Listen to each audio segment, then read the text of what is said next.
제가 셀프 인테리어 할 때 막 목공, 도배, 설비, 타일 이런 시공팀들이 막 순서가 얽혀가지고 자재비 인건비에서 한 생돈 500만 원 그냥 다 날라가 버렸어요. 셀프 또는 반셀프 인테리어 하시는 분이 아낄 수 있는 돈이 한 몇백에서 많아야 2천 안쪽일 겁니다. 그런데 저처럼 시공 순서 한번 엉키면 사고 터지고 그냥 죽고 싶어지는 거예요. 그래서 오늘은 셀프 또는 반셀프 인테리어 하시는 분들을 위해서 인테리어 시공 순서와 각 단계별 노하우 빠르게 한번 정리해 보도록 하겠습니다. 이 디자인, 자재 선택, 공사 신고 이런 사전 준비 단계가 진짜 중요하긴 한데 그건 좀 복잡한 내용도 있으니까 제가 영상 말미에 빠르게 한번 정리해 드리도록 하고요. 일단 인테리어 현장이 시작이 되면 철거가 가장 먼저 들어갑니다.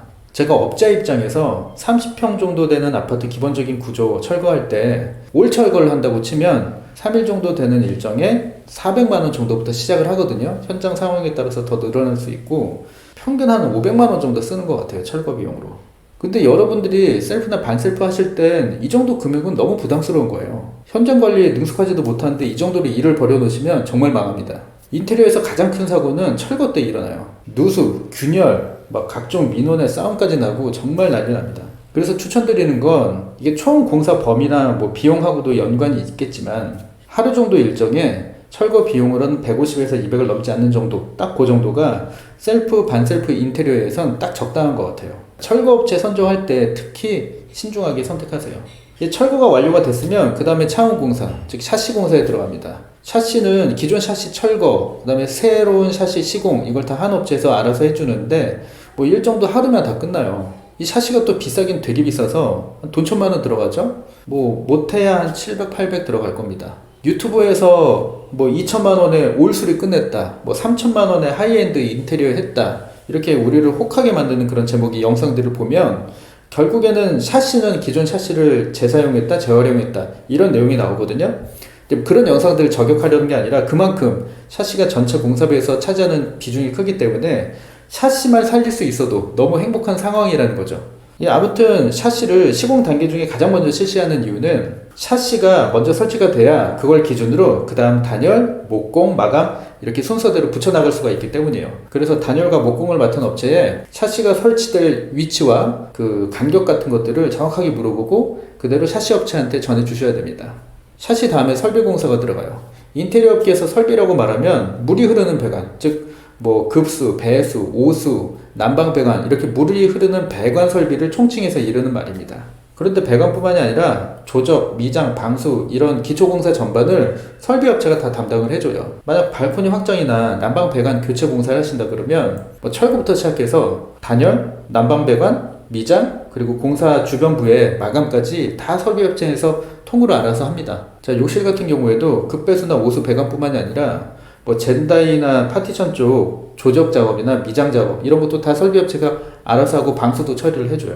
그래서 설비업체는 딱 배관만 하는 업체보다는 이런 종합적인 시공 서비스를 하는 업체가 거의 대부분일 거예요. 이 설비 공사 후에는 전기 공사를 하죠. 설비와 전기는 둘 다 마감재, 벽체 그 안쪽에 매립돼서 시공이 들어가기 때문에 모든 공사에 앞서서 가장 먼저 실시하게 되는 겁니다.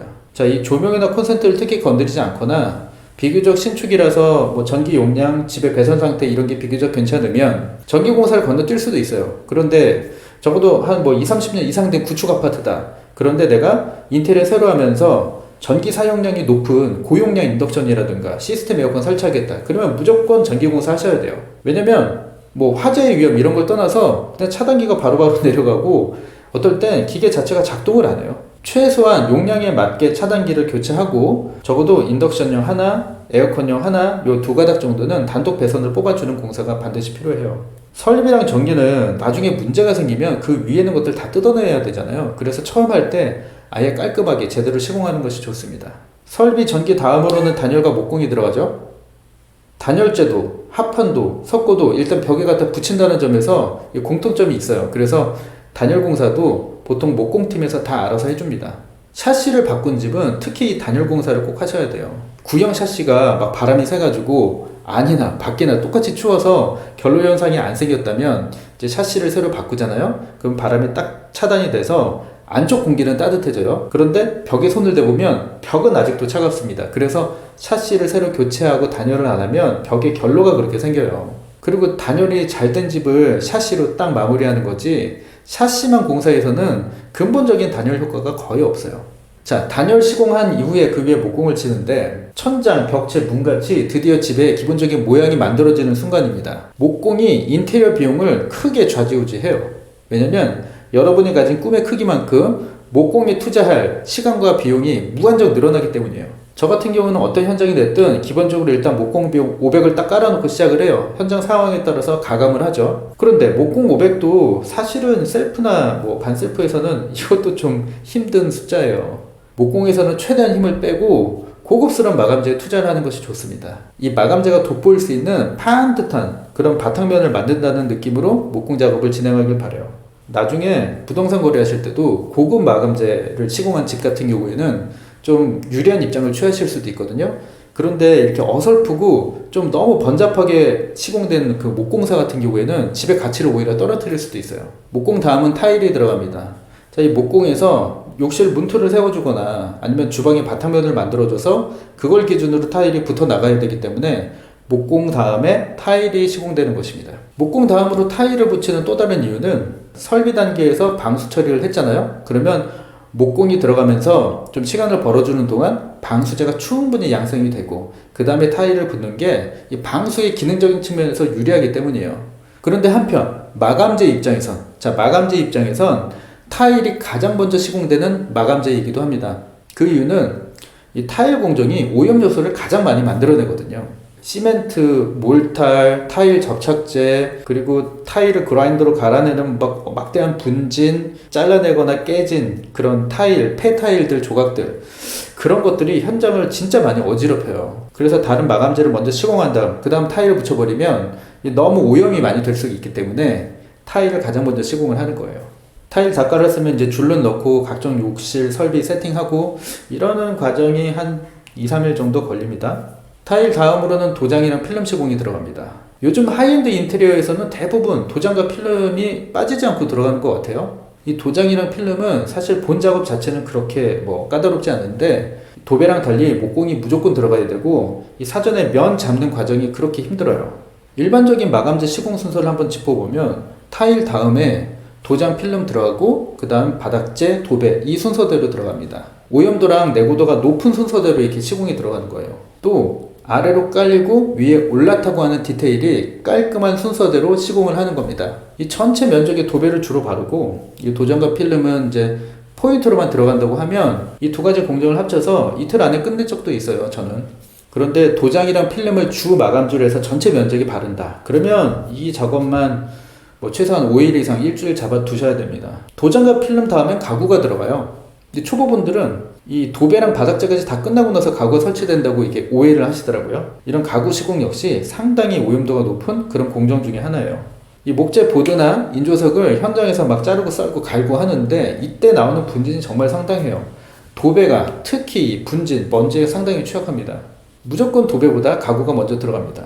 또 가구가 먼저 설치가 돼 있어야 이 가구와 벽체 틈 아니면 가구와 다른 재료들의 틈을 이 도배가 살짝 올라타면서 이렇게 깔끔하게 마무리할 수 있기 때문에 가구보다 도배를 나중에 시공하게 되는 거예요. 바닥재 역시 가구 밑에 깔리지 않게 시공하는 게 중요하죠. 아무래도 가구보다는 발로 밟고 물도 쏟고 뭘 떨어뜨려서 깨트리고 하는 그 바닥재가 훨씬 수리할 일이 많은데요. 만약 가구가 바닥재 이렇게 올라타 있으면 이 수리할 때 정말 곤란하거든요. 자, 가구가 설치가 됐으면 그 다음에 이제 바닥재가 시공이 들어갑니다. 바닥재는 여러 종류가 있어요. 인조석, 대리석, 타일 이런 돌 종류가 있고요. 강화마루, 강마루 이런 나무 종류가 있고 또 장판이나 데코타일 이런 비닐 종류가 있습니다. 일단 원칙은 바닥재부터 깔고 도배에 들어가는 거예요. 그래야 도배와 바닥재의 경계면을 깔끔하게 처리할 수가 있거든요. 가끔 가성비 시공을 할 때 도배 먼저 바르고 그 다음 바닥재 치고 경계면을 실리콘으로 그냥 쏙 발라버리는 경우가 있어요. 물론 걸레바지 같은 거 대고 말이죠. 그래야 이제 바닥재가 없는 시멘트 바닥에서 빨리빨리 움직이면서 이제 빨리빨리 가성비 있게 일을 처리할 수 있으니까 좋고 바닥재 상할 일도 없어서 좋은데 이 하이엔드 인테리어 하시는 분들은 이렇게 도배 먼저 쳐놓고 바닥재 쳐놓고 실리콘 바르는 이런 종류의 디테일에 굉장히 극혐하실 거예요. 근데 때로는 이 가성비 시공이 의미가 있을 때가 분명히 있습니다. 저 같은 경우에요, 저희 부모님 댁 있잖아요. 거기를 이렇게 시공을 해놨어요. 실리콘 마감으로. 왜냐면 이제 부모님이 관리하시기도 어려우실 뿐더러 가뜩이나 낡은 집이라서 가끔 막 비도 새고 막 그러면 그럴 때마다 막 새로 뜯고 다시 공사해야 되는 부분들이 있는데 그런 것들을 대응하려면 가성비 공사가 현장과 상황에 따라서는 또 필요할 때가 분명히 있어요. 자, 거의 다 됐죠? 마지막으로 조명, 스위치, 콘센트 이런 전기 기구들을 설치합니다. 전기 공사를 했던 업체가 일괄적으로 처리를 해주는 경우도 있고 뭐 조명업체에서 어떤 전기 기구들을 직접 사셨다면 기사님을 붙여주는 경우도 있어요. 이거 조명이랑 콘센트 꼭 직접 설치하려고 하시는 분들이 있어요. 셀프 반셀프니까 비용을 좀 아껴보려고. 그런데 이제 집에서 한두 개 정도 이렇게 갈아본 경험으로 그렇게 말씀하시는데 이거 집안 전체 전기기구를 다 가는 거는 정말 쉬운 일이 아니에요. 너무 어려운 일이에요. 그 안전 문제도 있죠. 또 어떤 조명 기구는 요즘 나오는 것들은 이게 설치가 굉장히 까다롭고 예민한 제품들도 있어요. 그래서 켜보지도 못하고 망가뜨리는 경우가 있습니다. 그래서 조명 기구, 전기 기구 설치하는 일은 또 전문가한테 반드시 맡겨서 처리하시길 바랍니다. 마지막으로 이걸 따로 일정이나 공정으로 빼면 좀 그렇지만 저는 실리콘을 바르는 공정을 하루를 딱 빼놔요. 각 공정에 따라서 필요에 따라 이제 실리콘 코팅 작업을 다 했겠지만 근데 그럼에도 불구하고 좀 모자란 부분이 있을 수 있어요. 그리고 추가로 실리콘 작업을 할 때 이 실리콘의 끈적끈적한 그 상태가 마르기 전에 먼지가 날려서 붙으면 큰일 나거든요. 그래서 다른 일정들이 없는 날 오롯이 실리콘 작업을 할 수 있는 날 하루를 잡아 놓습니다. 근데 사실 이 실리콘 작업하는 날은 더 중요한 일이 있어요. 이 실리콘 코팅 하려고 이 실리콘 총을 들고 집안 곳곳을 돌아다니면서 이제 아빠 칩다 하세요. 칩다. 알았어. 아빠가 금방 갈게. 문 닫아줄 수 있어? 이거 코끼리 인형이에요. 문 좀 닫아주길 바래. 조심해서. 그리고 이 실리콘 공정의 날은 더 중요한 게 있어요. 왜냐면 실리콘 바르려고 집안 곳곳을 이렇게 돌아다니면서 마지막 최종 검수를 그날 하거든요.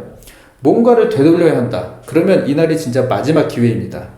자, 이제 실리콘이 다 마르고 나면 모든 작업이 진짜로 끝났습니다. 그러면 입주 청소를 해야 돼요.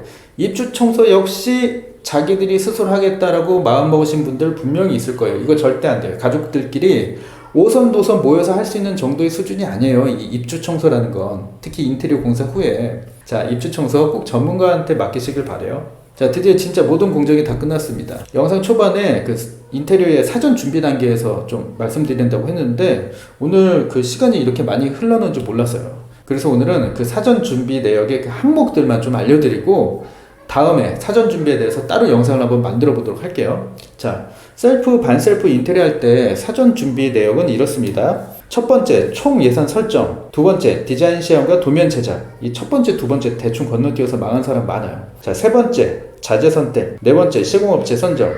자재업체가 시공을 해주는 경우도 있고 여러분이 능숙하다면 자재랑 시공을 따로 섭외해도 돼요. 자, 다섯 번째, 계약과 발주. 여섯 번째, 공사 신고 및 고지 절차. 일곱 번째, 자재 양중 및 폐기물 반출 계획 수립. 여덟 번째, 엘리베이터 그리고 통행로 보양. 여기서 가장 중요한 게 총 예산을 설정하는 거예요. 어떤 걸 하고 싶으니까 그거에 맞춰서 이 정도 돈이 필요하다. 이렇게 하면 완전 망합니다. 여러분 마음을 완전히 만족시키려면 1억도 모자라요. 자신이 후회 없이 투입할 수 있는 비용에 최종 한계선을 설정해 두는 게 가장 중요합니다. 제가 대충 가이드를 잡아드리면 셀프, 반셀프 일단 처음 하시는 분들은 한 1000에서 2000 정도를 넘지 않기를 바랍니다. 이것도 큰 돈이잖아요. 그리고 자기가 욕심이 있다. 그래도 맥시멈 4000은 넘지 않기를 바라요. 이 정도 공사도요. 만약에 인테리어 업체에 턴키로 맡겨서 견적을 받는다. 그러면 5000도 나오고 6000도 나오는 정말 큰 공사예요. 이 정도 공사를 내가 감당할 수 있다? 이 이상도 내가 감당하겠다? 그러면 그 정도 능력이면 차라리 인테리어 업체를 차려서 인테리어로 돈을 버세요. 뭐 사실 제가 좀 그런 케이스긴 합니다만 자, 어쨌든 여러분 인생에 있어서 우선순위 또 삶의 우선순위를 잘 따져봐서 이 인테리어 총 예산 알뜰하게 좀 정해보시길 바랄게요. 자, 18년차 가구 디자이너 인테리어계의 초신성 강진선입니다. 좋아요, 댓글, 구독, 알림 설정